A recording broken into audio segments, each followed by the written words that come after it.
एक बार महात्मा बुद्ध एक गांव में प्रवचन करने के लिए पहुंचे। वहां कुछ लोगों ने महात्मा बुद्ध को गालियां देनी शुरू कर दी।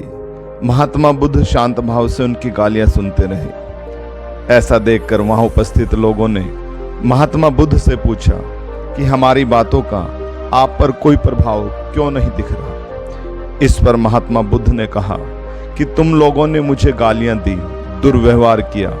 मैंने जब तुम्हारी गालियों को स्वीकार ही नहीं किया, इसलिए वो गालियां तुम्हारे पास ही रह गई। जो चीज मैंने ली ही नहीं, उसके लिए खुश होने या दुखी होने का कारण ही नहीं बनता। उन लोगों को महात्मा बुद्ध की यह बात समझ नहीं आई।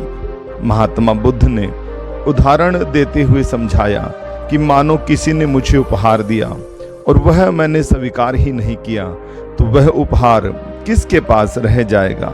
सब लोग कहने लगे कि जिसने उपहार दिया है वह उपहार उसी के पास रह जाएगा।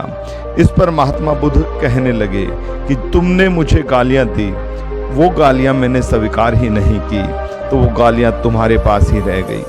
महात्मा बुद्ध की यह कहानी हमें सिखाती है कि हमारे बारे में भला बुरा कहने पर भी हमें सदैव सकारात्मक सोच रखनी चाहिए।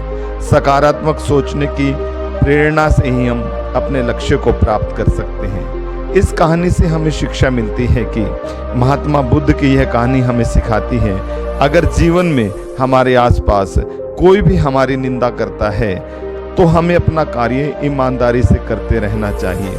उसकी नकारात्मक सोच को कभी भी अपने मन पर प्रभावित नहीं होने देना चाहिए। यदि हम ऐसा करते हैं और सकारात्मक सोच के साथ आगे बढ़ते हैं तो निश्चित ही हम अपने लक्ष्यों को प्राप्त कर ही लेते हैं, और जो मंजिल हमें प्राप्त करनी होती है हम उस तक सहजता से पहुंच जाते हैं।